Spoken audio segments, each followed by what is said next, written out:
An old saying has one lawmaker in trouble with some local activist groups. That which doesn't kill us makes us stronger.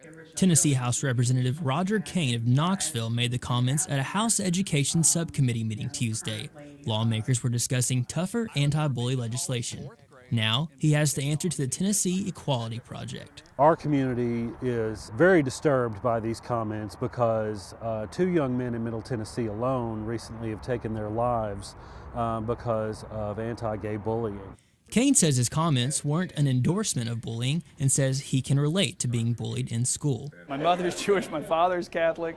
I went to a Christian high school, and to have people call me a Jesus killer was tough. Although he relates to this topic, Kane says that there's already legislation in place for it. He says adding new legislation is just adding too much to a bullying bill that already exists. Bullying is never acceptable.